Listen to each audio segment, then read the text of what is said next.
Bonjour, bonsoir na peuple congolais. Wabino Molobeli ya Mboka, sentinelle ya RDC Papa Congo. Président ya parti politique Mouvement pour l'intérêt du peuple, MIP. Lelo toye lisusu pona koloba.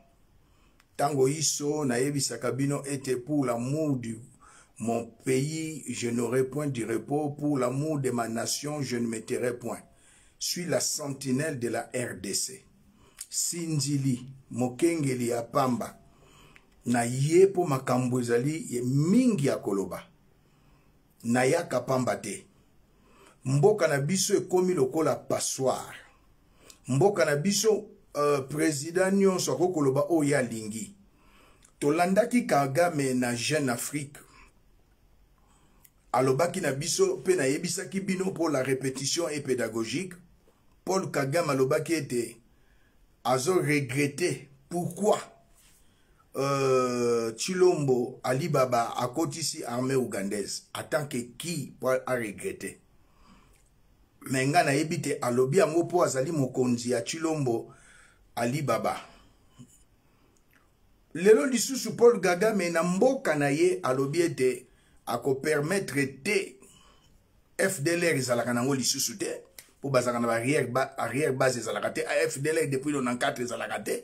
ADF ezaba milice kaka ya ye Paul Kagame alobi mboka na ye ko tikalaka kozala envahi te. Paul Kagame alobi lisusu bosoto na RDC porte-parole ya Tshilombo alobi lo côté Sama Lukonde premier ministre alobi lo côté na ezaba menace maloba na ye azo menacer po ete akota lisusu officiellement ndenga kotaka na AFDEL.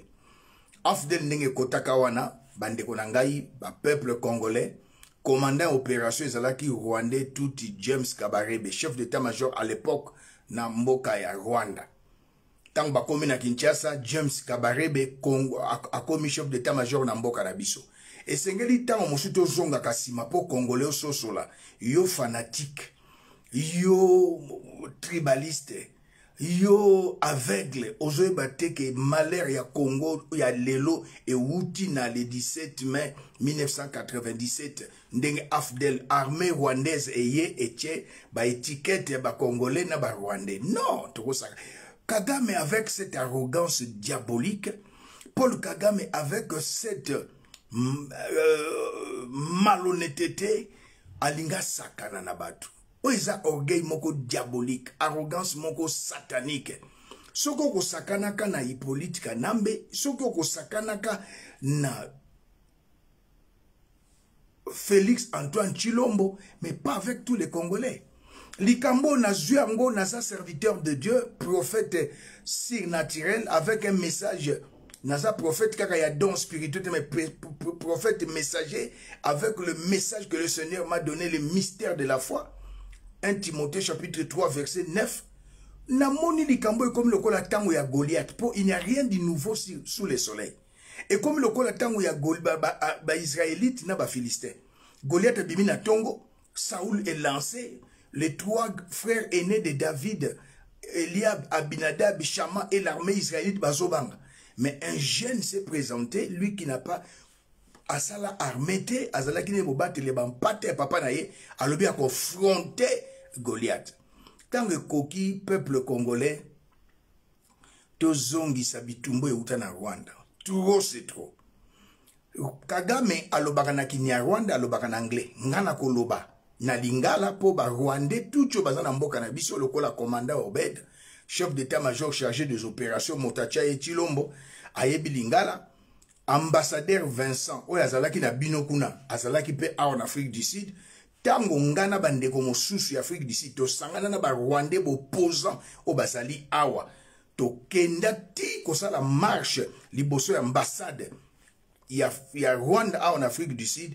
Ce monsieur Vincent Benganga asenga to kutana na kenda na Anaconda, maître de maître na ndeko moko ya mwasi. Na kutana na Vincent boy abanga alobi ko organiser marche wana te moni patati patata na okota ba détail te. Vincent o batu bazo banga ba combattant musu bana kisasa. Vincent za dangereux mpona nga za eloko pamba na kutana na ye. sur son invitation na kendana Anaconda maître de maître na Mike Angelo esika baboma général Eric na kutana na ambassadeur Vincent alobaka lingala alobaka français alobaka swahili. Trop c'est trop, trop c'est trop. Bon na likambo oyo ya le 17 na le 18 sommet ya Union africaine na Union européenne bozongo à la légèreté. Ezali mabongisi ya kala ba Rwandais balingi ba boto la biso eteni ya mabele. Non, c'est le Congo qui a des terres à récupérer au Rwanda. Partie occidentale ya Rwanda eza ko appartenir na Congo. Cette fois-ci nous les Congolais toko kota na Rwanda toko récupérer partie na biso occidentale o ba Rwandais ba occuper. Tant ba lobi occidental ouest, oriental ezali est. Kagame tangu ekoki, tangu zifweni, di badia kukumbana, sai inenea. Tangu ekoki, biso ba Congolais tokota. Sakana na moto azali ko leche ba sapatu na yo, Chilombo, yonde ochai okomisa président na Joseph Kabila, mais oko sakana ba Congolais nyonso te. Ba Congolais oyo bakata mangenga lokola nga bazali te. Oyo Kagame bandi ko sakanaka kolobaka n'importe quoi, Chilombo zo banga po ayena Kagame muta komisa président, Chilombo n'a pas gagné les élections, il a été nommé, c'est connu même par les occidentaux, par le président de Kenya, Sassou Nguesso yebi, tous les présidents africains ba yebi, c'est petit Chilombo n'a pas gagné des élections et ça n'a qu'à deal. Alors maintenant, yo Chilombo, Moulaï ya pamba, munene ya pamba, coquille vide, bazo loba na Congo, bazo finga Congo na Kagame, alobi ya kokota. Kagame so okoti, tout est là sous guerre sainteté. Celui qui tue par l'épée paiera par l'épée. Ba homme de Dieu baza tout autour d'ailleurs bazo banga. Un homme de Dieu quand tu es peureux, yebsanga, onction quand tu n'es au sein ndengene. Bah, homme de Dieu, bozanga courage tout autour de ce monsieur, ce monsieur qui, comment il s'appelle, Félix Chilombo. Bah, moussous, baza sur les États-Unis, bazo négocier beaucoup na Félix. Mais nazo kamo ba serviteur de Dieu. Bah, kimbangiste ba luka Félix ité. Catholique ba luka Félix ité. Kakabino ba église de réveillon na Félix ne vie bongi. C'est la bénédiction de l'Éternel qui enrichit, il ne la fait suivre d'aucun chagrin. Pourquoi basali na nzambe soki mutu moko comme président bokomi kolanda na kutana na Joseph Kabila te ngai yoyo kutana ete na kutana Laurent Désiré Kabila te na boya. Pourquoi ba homme de Dieu bokoma kaka ko banga à la tête du pays un prématuré en politique, un prématuré. Noël Tchani a comprendre à lobby un nourrisson. À la tête, nous avons un nourrisson. Un grand pays comme le Congo, un prématuré, au lieu de une couveuse politique, moko président parce qu'il a été nommé. Parce que les Américains, Kagame, ils ont tout planifié. Bacha Motomoko, Oyazali lâche, Oyazali inconscient pour diriger Congo. Mais non. Toute chose a un début, toute chose a une fin. Paul Kagame, au na Rwanda. Bandima kite na roi Saoul David à Boboma Goliath. Bandima kite na Eliab Abinadab Shama et armée israélite David à Boboma Goliath. Siko tolobi retour à l'expéditeur. Na ebisi bana bandeko ya Nord Kivu, Sud Kivu, Maniema, surtout Nord Kivu, Sud Kivu, Bino Bozat, tellement concerné. Soki Kagame a bandi lisusu boyoki CNDP, boyoki M23, au mouvement moko rebelle à Sike bandi, direction Kigali. Direction Kigali, c'est moi qui suis votre leader. Le nouveau leader, Congolais na Kigali, c'est moi. J'assume mes propos. Pour Kagame zan zambete. Kagame zan mutu lokola mutu nyonso. Soka tchaki yo Chilombo na pouvoir. Mais à Congolais beaucoup banga Kagame alobaka. Avec quelle arrogance. Quel orgueil. Dieu résiste aux orgueillés. Mais il fait grâce aux humbles. Na telemi comme papa Simoki Mfumu Kimbangu. L'esprit qui était dans Simoki Kimbangu, c'était le Saint-Esprit. na telemi lokola Desmond Tutu, na telemi lokola Martin Luther King. Tous ils avaient le même esprit que j'ai. Mosal na nzambo ya sa azo kima politique ayebi liloba na nzambe superficiellement ayebi yango na mozindo te. Na ye koloba na yo Paul Kagame. Vincent obanga ngai Élysée. Osenga na ngai na organiser marche te mena bandeko ya awa to organiser marche. Kagame na pouvoir ya Kabila na conseil des ministres, je suis le seul dans la diaspora o batanga kombo na nga na conseil des ministres. Tala na diaspora kanangaise Menda lobby Kagame lobby a routine d'éléments na Congo, il y a un certain Élysée, si c'est une femme ou si c'est un homme, Menda lié munoko, lelo Menda na union sacrée. Kagame cette fois-ci moi Élysée, serviteur de Dieu, avec la jeunesse congolaise, tozoko na Rwanda. Ce qui James Kabarebe, il était une fois chez nous comme chef d'état-major général de l'armée. Moi, Élysée, qui te parle, n'a causé la président de Rwanda. Je vais diriger le Rwanda. Un Congolais, Bantou, n'a qu'à diriger Rwanda. Le cola bino bozoa qui monte na bino tout Rwanda à Kamba état armée congolaise. Bamindele bazo ko soutenir bino la Ngazali un homme surnaturel. Kagame olekisi. Cette fois-ci, Etumba et Tokokota na Rwanda. Porte-la. Chilombo, c'était lâche. C'était prématuré en politique. Mais Tokokota na Rwanda. Congolais Yokangai. Il y a des éléments ici. Je vais vous balancer. Moi, je parle avec évidence. Partie occidentale à Rwanda nous appartient. Professeur historien.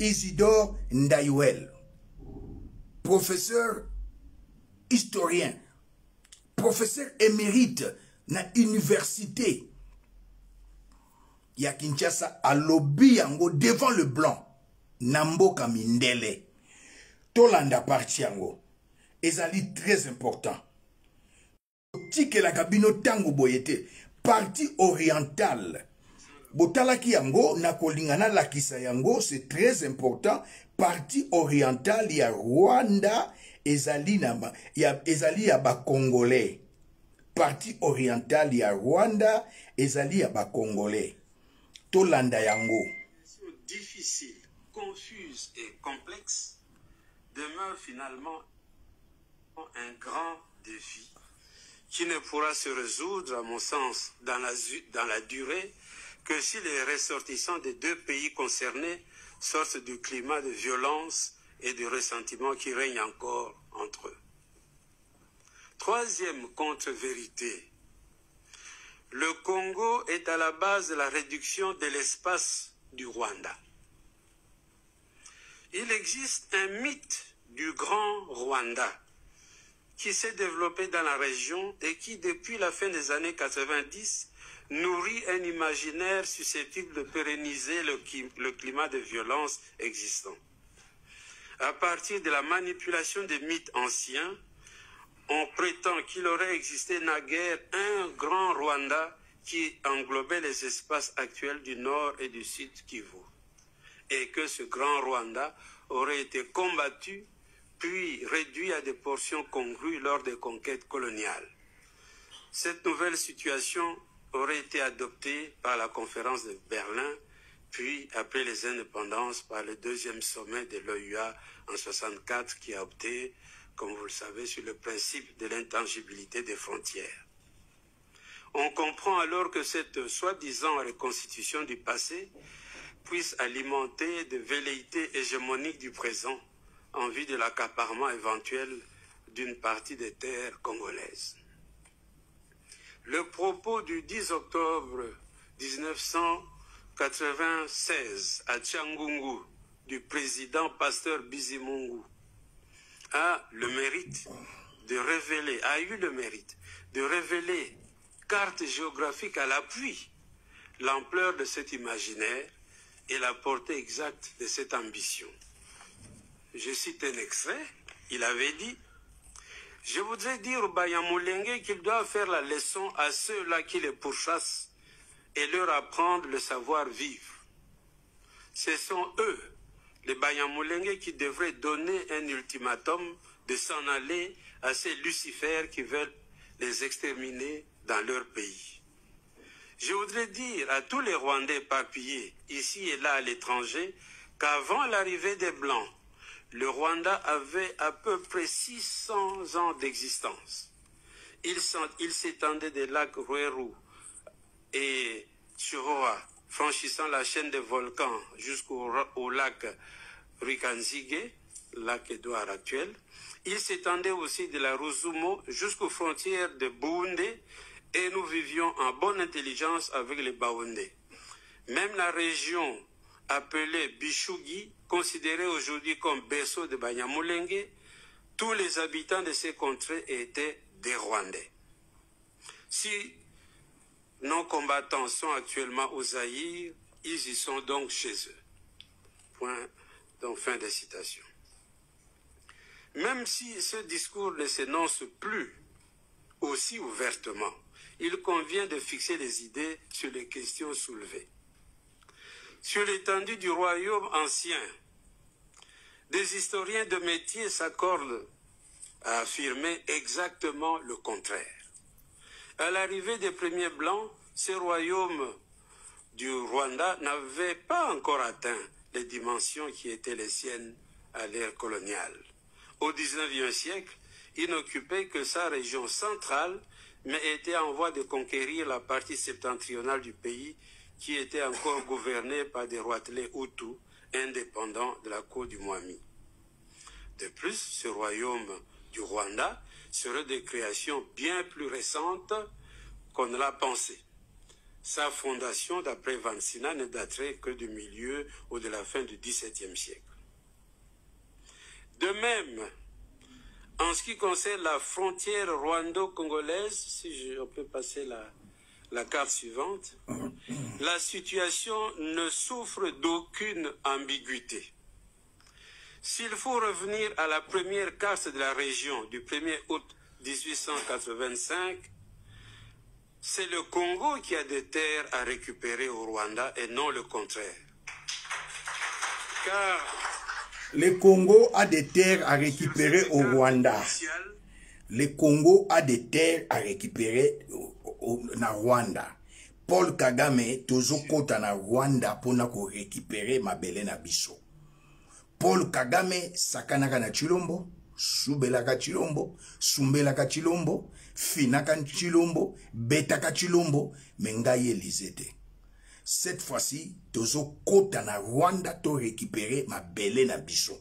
Et j'encourage mes frères congolais oyo basangani na Europe pona ko telemela ma solo ezali jeudi et vendredi le 17 na le 18 Chilombo bangi kokende atindisa Malukonde.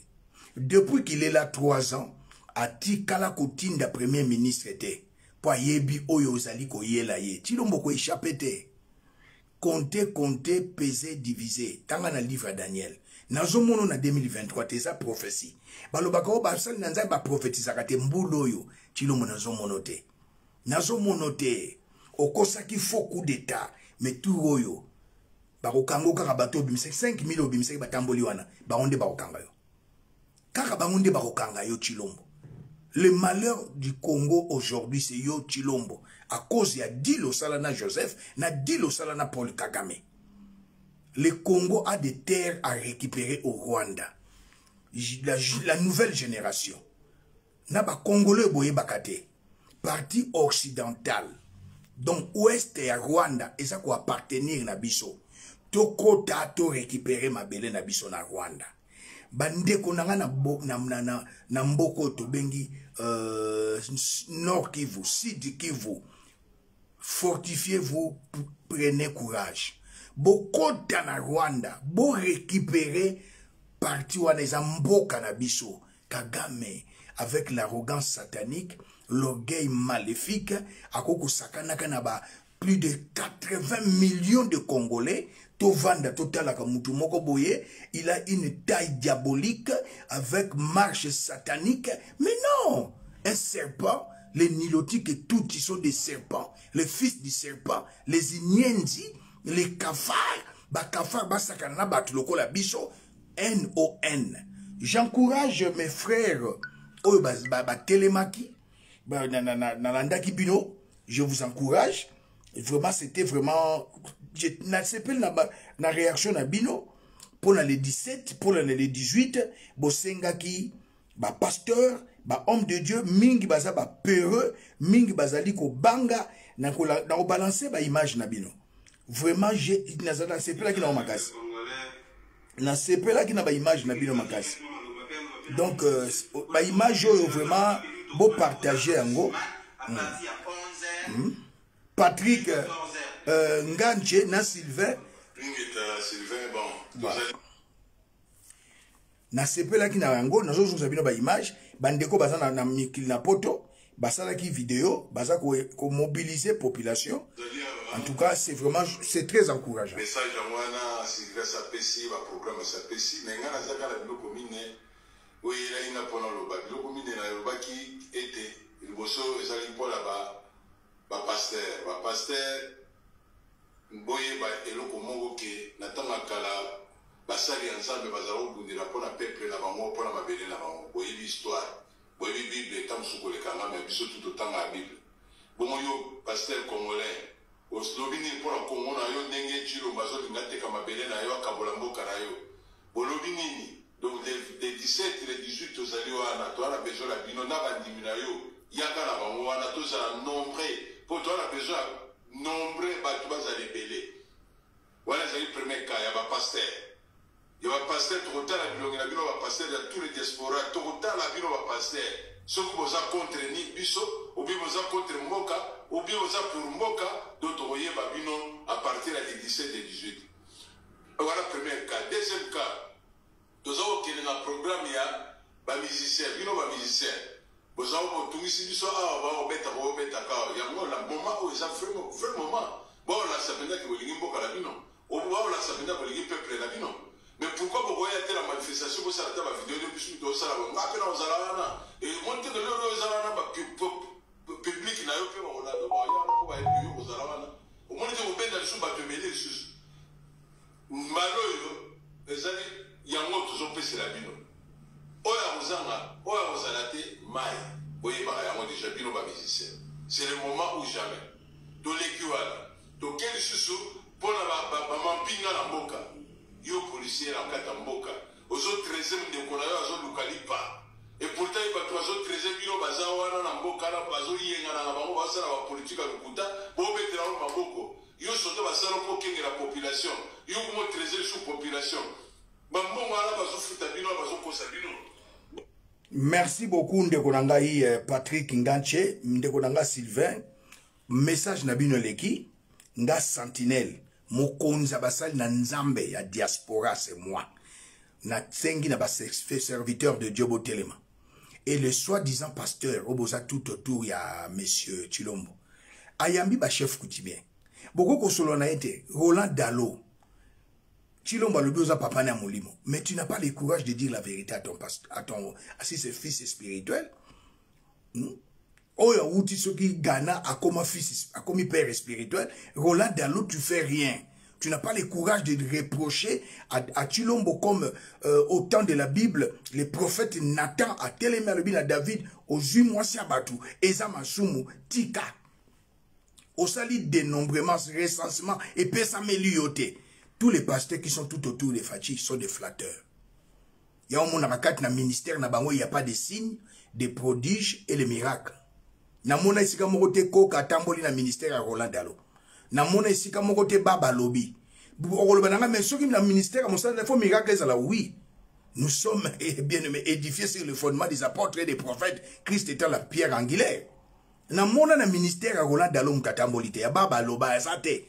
Même ya mukuna na monate Bible zoloba na Marc 16:20 le Seigneur travaillait avec eux, c'est-à-dire les apôtres. Il confirmait sa parole par les miracles qui les accompagnaient. Na mona yangote. Mais maintenant les hommes de Dieu, bamsu aux États-Unis, bamsu na France, bamsu na Belgique, na Hollande, bazo wela kukuba, bakutana na Félix. Bien aimé, les secours de l'Égypte n'est que vanité. Ma pinga nazo senga na bino bokanga Chilombo. commandant Christian bakoya ko changer yo mon commandant ya JR au monde ndenga auto sala ba nomination tikaka baluba o isa régime ya tribal chef d'état-major général bakoya ko changer na poste wana selon calcul ya Chilombo ayebi ke akotia baluba avant les élections pourtant ya ayebi te ke na élection kozala te asali faux coup d'état mais sikoyo kende yaka na sommet ya Union européenne Union africaine même ayete esa te kamboka alinga simbisa Sama Lukonde touche ngana zalaki te Sama Lukonde alobaki le contraire ale alimoger Sama Lukonde ba piéger yo na Félix Tshilombo na retour na yo ba kolongola yo na tindaki yo loba boyo lo bindenge mususu Sama Lukonde akoko teka mboka te akokende te po azobanga yebi yango bien ke balaleli enzala na mapinga ato tambwisi bato ba tambo ce sont des jeunes babunda te ba soda wana ba pecho batamboli na ville ya Kinshasa batamboli pona ba civil babunda te mapinga ya solo ezali oyo kolongolo na pouvoir population congolaise particulièrement ya ville ya Kinshasa article 64 ezali etambola pour malheur ya Congo ndoki ya Congo moloki ya Congo ezali Tshilombo ba pasteur ba vandi ba musicien musique ezonga ekozonga ndenge nini papa wemba yembela apartheid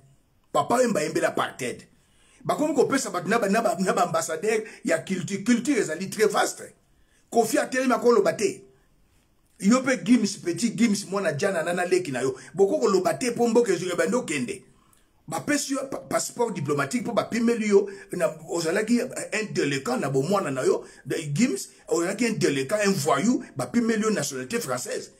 Alors et comme nango siko niti gloire moko boye Kofi pa ke bapesa mais mboka ezo kende e ko tikala ko kende te na kombo la Yesu toko bunda toko kota na Rwanda Kagame cette fois-ci toko visiter yo s'il faut to boto la Rwanda toko boto la Rwanda ngai Élysée na koma président na République ya Rwanda Élysée na kolongola yo na komi président na Rwanda po James Kabarebe akoma ki chef d'état-major na Rwanda oyo mutako lona nde mutako buka trop c'est trop hein Tshilombo commence à nabatu Congo za IDPS Congo za tata na yo te Congo za ya yo mes de rêve qui ya papa no na Belgique Denis akendaki te eloko talanga na yaka na barema Tshilombo ayebi soki ayaki Belgique akozandikila Tshilombo ayebi na émission précédente na ebseki bino pourquoi Denis ake avant yo Belgique botambola kana yeti le seul président na Congo na mona avant voyager moi ça zo abimi ake moi ça abimi ake Denis atakut basa kindumbango Denise libuluma nzengele lipwa molaso atakutu basala ka kindumba yango Tshilombo pa yebi ko sanuna ba mibali nyoka longo yembela ka enzembo monike pona pideur na ko kipete nyoka longo taka bimina na Denise abimi troisième fois ayemba nzembo kamata kantini okende na douche na kangi parenthèse pa monaki malheur na Denise Kimbuta bimana Denise, nyoka longa bimana Denise, Pecho ipo Tums abimana Denise, makangu na ye ministre hydrocarbure, siko akomina biselele, Denise akomina biselele, mais atabasala kakindumba. Non, trop c'est trop. Alors peuple congolais na kosenga na bino ndenge bandeko ba lobby na bomoni na vidéo, ndeko senga permission jeudi vendredi za ba jour ouvrable, oyo posali ba vidéo na Europe lobby mendeko to bino nyonso nga esprit nange kozala na bino botele mesika ba kosanga na wana moloki ya Congo mona mobali oyo asimbisi Sama Lukonde touche potanga kozonga alongola ye c'était un aventurier un prématuré en politique botala ndenge bazo piller ba minerais famille Tshilombo oh non po ya yebaki kolata te le petit ici yebaki kolata te Christian Tshisekedi bo pakumu ko benge pe baron na jibe azo fumer cigare na kimukolo azo kosola mais non te oi trop c'est trop Botala ndenge bazo piller ba minéraux en mboka na biso. Ba chinois et les Chinois sont en train de piller nos minéraux. Mutakolo bazate. Impliqué dans la commercialisation illicite des cobaltes et cuivres. À plus ou moins 150 km de la ville de Kolwezi se trouve la cité Kakanda dans les secteurs de Bayeke. Ici, plusieurs dépôts d'achat de produits miniers évoluent depuis 2019 en clandestinité au détriment de l'État congolais. Sans aucun document légal autorisant leur fonctionnement, ces derniers appartiendraient à une certaine dame Joyce, proche du premier vice-président de l'Assemblée nationale, Jean-Marc Kabonda Kabonde. À en croire les témoignages des ouvriers sur place, ces dépôts appelés communément maisons ont été implantés par les ministres provinciaux des Mines, Jean-Marie Kizaïnga Sanama. Profitant de l'occasion, ces ouvriers ont appelé à l'aide de l'autorité provinciale pour leur situation dégradante des travail. Madame Joyce, ndio patron wetu, barikuwa kumwesala kwa ministre Chizainga na Monsieur Eric Chisola. Barikuwa kumwesalaka, depuis tunatumika naye, depuis 2019, na leo hii, maripo yetu mbele kwa nguvu, biote nini, banasema keno ni Monsieur Kabundu njoko alikuwa iko na parapluie ya Monsieur Kabundu parce que Monsieur Kabundu ni bwanaki. Tunaonaka bantu ya leta banakuyaka abaripake taxe bana bafukushaka na hiva baturipe tuko naishi mpaka kwa nguvu abaturipe tunashindwa na kudeklare madroit yetu vile banasema ni bibu wa Kabundu. Hormis ces refus délibérés de se conformer aux lois de la République, ces dépôts caporalisent tous les marchés de produits miniers dans cette contrée de la Provence, au détriment des autochtones évoluant en toute légalité. À en croire, l'un des responsables des dépôts et président d'une coopérative. Niko autochtone, niko mtoto mkini, niko prince wa chef de terre Kamimbi, huku ni kwetu. Tuko hapa depuis fin 2018. Tunatumika hapa mais unaona leo kaji vile nabakia madepo iko wazi parce que shitu kuba plus faible ba plus fort barikuya Madame Joyce installé par ministre Chizainga banamweka pale yulu. Unaona leo madepo iko vide ba chinois beko nakimbia banaenda kule parce que shitu bomoni binomoko gouvernement warrior, gouvernement de voleurs.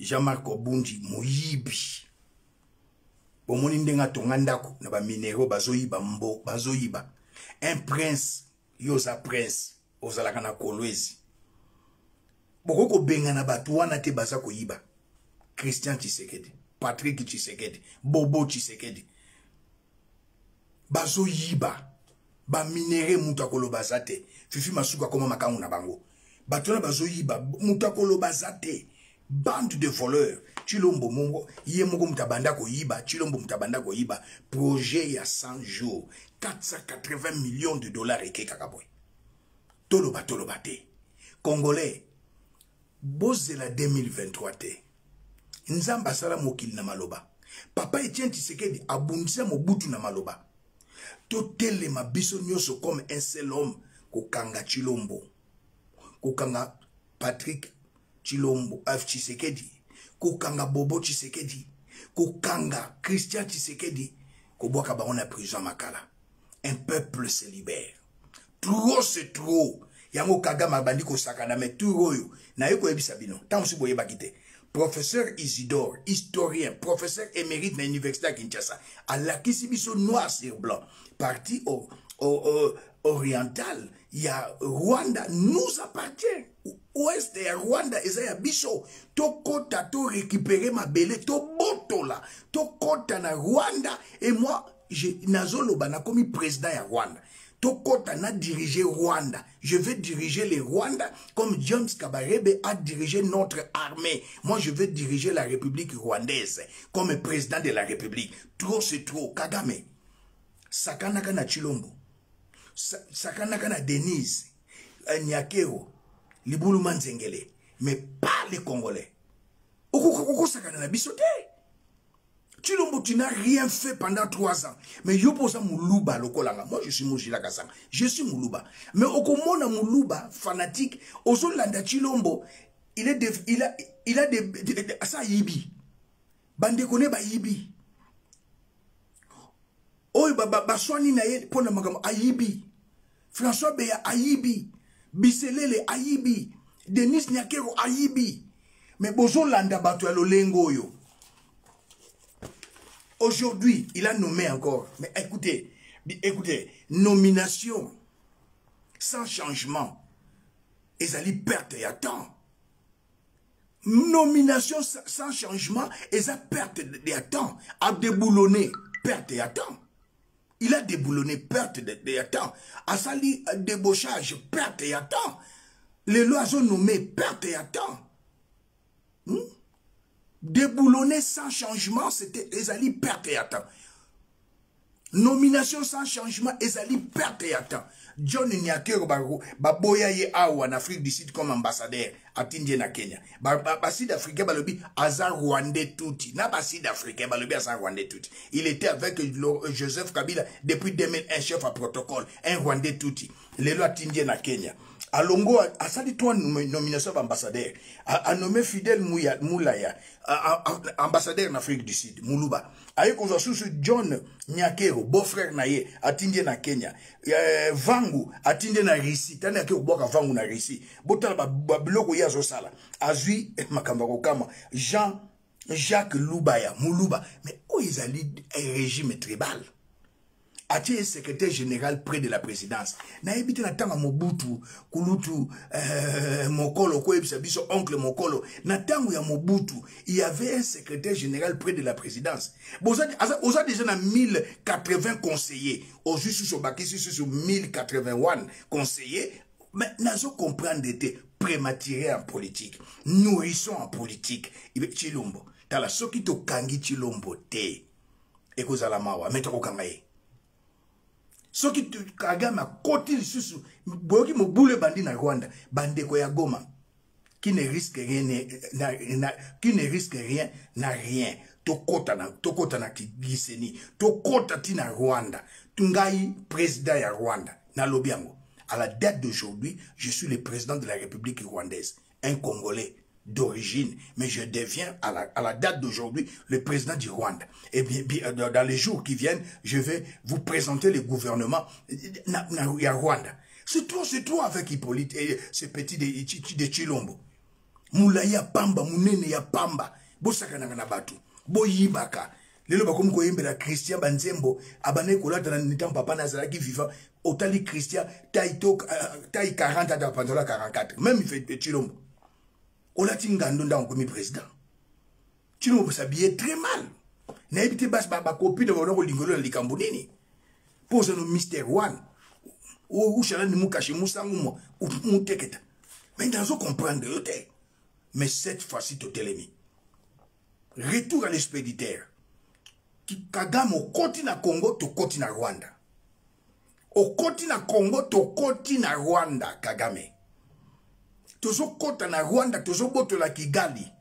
Les secours de l'Égypte, États-Unis, France, Londres, Allemagne, n'est que vanité. Dieu n'est pas injuste. Dieu est fidèle. Il ne laissera pas le peuple congolais sous ton emprise. Qui est-tu, Kagame? Un serpent, un cafard, Inyenzi, Ibimanuka, Inyakongo. Cette fois-ci, toujours côté na Rwanda pour parti wana ya Rwanda ya ouest toujours récupérer ngo ezaline en Congo sakana na Chilombo mais ko sakana na biso nyonso te nga ko sakana na ngate sentinelle ya RDC papa Congo na telemi pona ko bundisa yo Kagame. C'est plus la guerre sainte, celui qui tue par l'épée paiera par l'épée, dent pour dent, œil pour œil. C'est que l'homme aura semé, il le moissonnera. J'ai la colère sainte. Oko Kende Kagame, tu n'es pas immortel. Quelle arrogance. Au Bossani, Union africaine, au Bossani Sadek, samedi, Bakena Oyo, na Kagame, na Museveni na Oyo. Président Mwana ya président Togo et ya démarqué na Oyo. Yo Félix Okena Oyo, Sassou na Oyo. Babengisi Kagame alubi na kokendete. Nazana besoin makamuna binote bakor ya Dizabeba na kokendete na kokota na Congo. Okuta bilombe. Okuta bilombe lokolanga. Okokama pele bomoninga na Goma. Omoninga pe na Kigali. Omoninga pe na kamati na jui pouvoir na sans qu'on demander ba décider. C'est Dieu qui décide. C'est Dieu qui établit et c'est Dieu qui renverse. Même sans Américains, sans les Français, sans les Occidentaux, je vais diriger le Rwanda. Je les déclare et décrète au nom de Jésus. Trop, c'est trop. Kagame, qui es-tu? Quelle arrogance maléfique. Quel orgueil satanique. Tu joues avec ton petit. Pourquoi ma président Kagame asangisi nzoto na yo? Oui, Congolais fayeba. Kagame abima na Chilombo. Pour ses pouvoirs, abima na Chilombo. Abima na Chilombo comme moi c'est abimagana mobali. Quelle abomination. Akamati siko apesi au pouvoir. Abima na yo Chilombo. Ngana yebi yango Chilombo okomi na Rwanda avant baba proclamer yo Kagame atikyo bolumbu abimi na yo. Mawa. Yango nazo sakana na yo. Nazo ya. Oyebi David, bandima kitike David akoboma Goliath. Loba na yo. Sala yo lingi, je sais qui je suis. Je sais de quoi je parle. Ambassadeur Vincent Ayambanga en Afrique du Sud. Témoin Anaconda. Ambassadeur Vincent Bozo Banga na Kinshasa. Ayamba Rwanda. Ambassadeur ya Rwanda. Ayambanga en Afrique du Sud. Le seul dans la diaspora, na conseil des ministres, Menda Lobi, Kagame Azo Banga, Alobi Akokota na Congo, pour un certain Élysée. Botan na diaspora, Katangès, Ezali. C'est pas n'importe qui, n'est pas n'importe qui, Kagame Yebi. Ça soit Yebi. Président Angola Yebi. Mais président Boko Aba Yebi. Les chiens aboient, la caravane passe. Kagame Tozo Kota na Rwanda. Toujours c'est l'omega. Kota, au komona contre-offensive. Contre-offensive. Yo ba bima na yo. Chilombo ba bima na yo na Kagame. Lokola mwasa bimagana mobali. Abeta yo penana. Abeta yo vewe. Abeta yo siko yo boyi. Yango abia peti yo boyi. Soko ke abeta yo. Chilombo za vewe ya Kagame. Fuboyi bango Chilombo za vewe ya Kagame. Abeta ka ibena ta. Chilombo za vewe ya Kagame. Apesa yo pouvoir pambate. Asakana na yo. Abeta yo. Asakana na yo. Alors siko lingo sakana na batu. O nzambe. Ba pasteur, ba venturier, ba comédien, ba kokoloba no lokola prophète Nathan alobelaka David te. Oh, ba pasteur bozo luka boku to na Chilombo. Akosala bino nini? Akosala la bino nini Chilombo? Po ba peso pouvoir ba beta yo. Vewe ya Paul Kagame. Oui, beta yo Chilombo. Alors si kon ngai Élysée, nandima ba bêtise boy. FARDC, police totalement. FARDC, police totalement comme un seul homme et la population quinoise direction na Oya. Kokanga Chilombo, kokanga bandeko na ye, kokanga Denise, kokanga Biselele, prison de Makala. Okomi kobanga kokende le 17, le 18, oluo kotinda sama lukonde. Pour Denise, ça a préparé nyonso. Pour Bachelo Ndikila. Denise a tout préparé. Na messe de reke, ma papa na yo Denise a kendate. Et le bela kabinote. Okenda stade de marti ko bonzela mboka. Et pas ya nzambe. Denise a kendate. Okenda ko sambela na combat spirituel. Ofuka mo tomboli maboko likolo. Non, nzamba lingi batu ba tombola maboko avec le main pur. Mais yo le main impudique. Et main adultère, Chilombo. Mais non, nzamba yo ka prière à basumu kite. Le loyo yo pe batu ko kumisa yo ba yebite. Non. Oko sambwa na mboka Kinshasa. Chilombo, oko sambwa. Obimisi batu de. Kaka commandant wana kaka ya JR. Christian. Azalaki commandant second ya Kagame. Ya Joseph Kabila. Chef d'état-major wana. Chef d'état-major okuti na tanga Joseph Kabila. Batu nini yo nommé penza na ba point stratégique à Congo. Bazate. Batu bazo kufa mikolo nyonso. Lelo na Ituri batu bakufi. Na Beni batu bakufi. État de siège zo simba na ngote. Plus de 5000 morts depuis que tu es président. Plus de 5000 morts. Nyonso za na mutu na yo.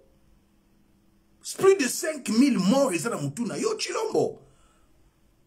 Otindi awa Major Clément. Oya kanga général Kayimbi. Ako kangate. Otindi colonel John Chibangu, autoproclamé général Massa colonel, akangi général John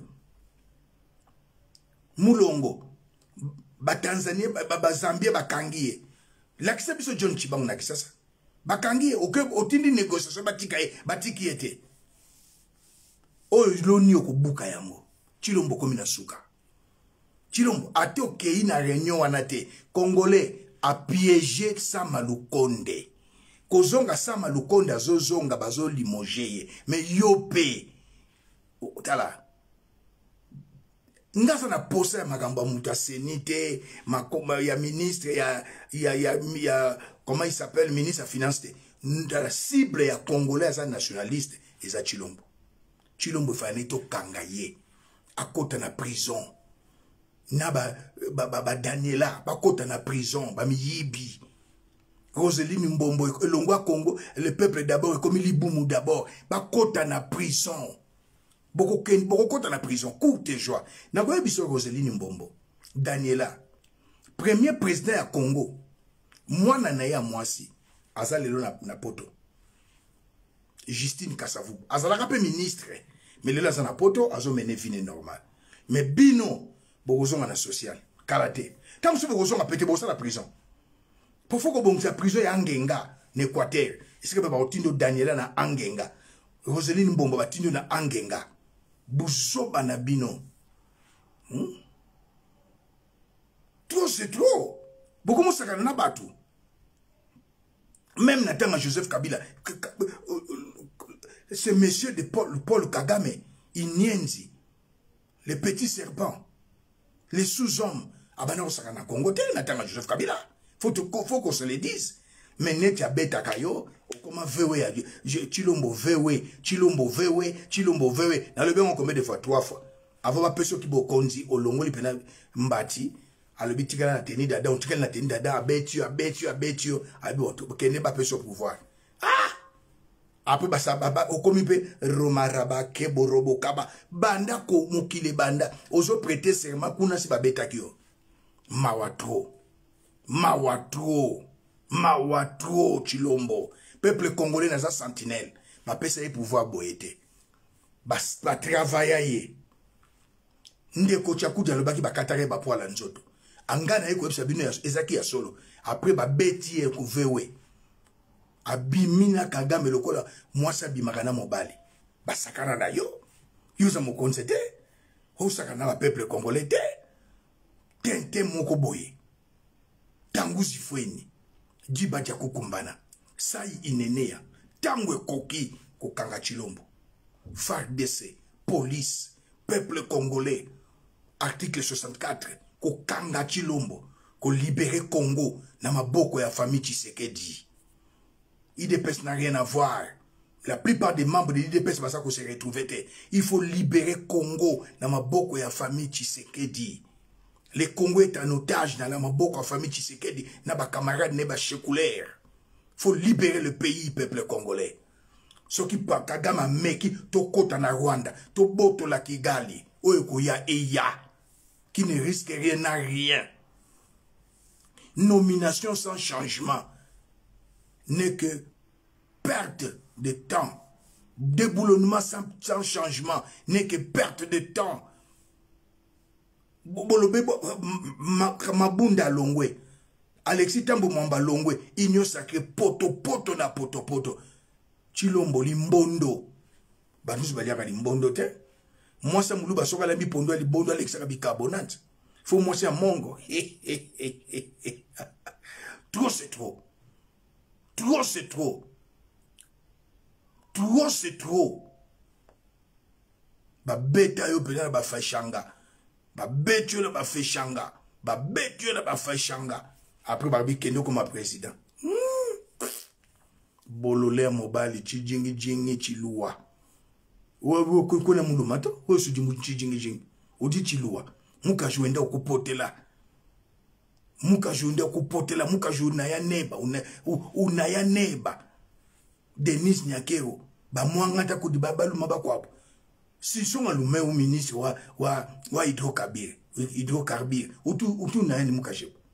Ki mukasheba to? C'est guerre le friend weba, maîtresse weba. Kuna kumusela to. Una ya nenda ujilolo, una ya nenda mumunya. nyoka longo wakwimba musambu heke musa bwela kavumu mwana bien son kavumu mwana bien son une femme incisée bazalaka goût bazalaka na goût une femme incisée bazalaka goût les femmes incisées comme les maliennes comme les Tutsi bazalaka une femme incisée ils ne sont pas bazalaka goût faut na lobela yo vous jouez avec les gens ou quoi yo Chilombo yo kasi ba kubango yo nani Kongola kubango yo sina ba kubango yo nani les Rwandais bazaba misutu les Tutsi Rwandais misutu les femmes incisées les bandes des akatite le petit dans redi à misa yemba vous jouez avec les gens ou quoi Kagame ose encore Kagame kota na Congo ko kamwa na zoya Afrique du Sud na longo Afrique du Sud na koti pena na kombe président na Rwanda yo ka so banga ba français to banga ba américain basa batut trop c'est trop peuple congolais pona leo na suki arotinde la bino sama lukonde congolais mobilisation azimut les 17 les 18 de partout sama lukonde azoba mbata Sama Lukonde azoba mbata po Denis a préparé qui ndikila ya kochela Félix Denis a préparé qui ndikila na Kagame na copain na ya sikoyo petio biselele ba préparé qui ndikila soko aye na Belgique ba kochela ndikila malaise a daye bazu ministre de défense azolo bate Kagame alobert lokota ande konaye Kagame Gilbert Rukemba, Aza Komba Baluba Kabanda. Non, Gilbert Rukemba. Aza c'est mec à Denise. Bana Denise Misato, Christina, Sabrina, Serena. Mais moi, na Denise Aliboso, Christina. Na Joseph, na Félix, Denise Abotana, na Félix. Il est maman ne Ayebi. Bande kone ba Ayebi, Denise Abotana Félix. Akuta ina bana, c'est son histoire. Mais moi, na liboso Christina. Pour maman Denise, comme on est Christine. Maman ya Denise, nyake Rwandaise, tout comme on est Christina. Il y a un épée aîné, Azalaki Mosia, l'actuel ministre de la Défense. Rukemba. Rukemba. Rukemba, ça comme la binoba Rwandais. Gilbert Rukemba. Rwandais touti. Abotana se meki na Denise. Moi nana bomonaka ya liboso ya Denise abotana se meki na ye. Yango ya na ye abandaka ko bela tia kufi likola Denise. Bayo kanaka na Denise te tia kufi. Yo pe Félix Otikali oke kozwa leki ya Etienne Tshisekedi tata mwasi na yo. Oboti na cousine na yo bana mibale. Tala union oya sala inceste bakutani. Poto na poto. Trop c'est trop. Denise mwana na liboso Christina, mwana ya ministre ya défense, c'est meki na ye, abotana se meki na ye. Ye Chilombo, abotana cousine na ye bana mibale. Mais abima pena na Daniela, abima pena osusu ndaka za ina poto, abima pena na Roseline Mbombo. Félix coureur de Jipo. Ministre ya infrastructure, na travaux publics. Alexis Rwandais Touti. Moi c'est naye Clarisse Muluba abimaka naye boyebisanga oya la présidence au reva basi au sala nini te okende peuple congolais to suki na pona mukola lelo merci.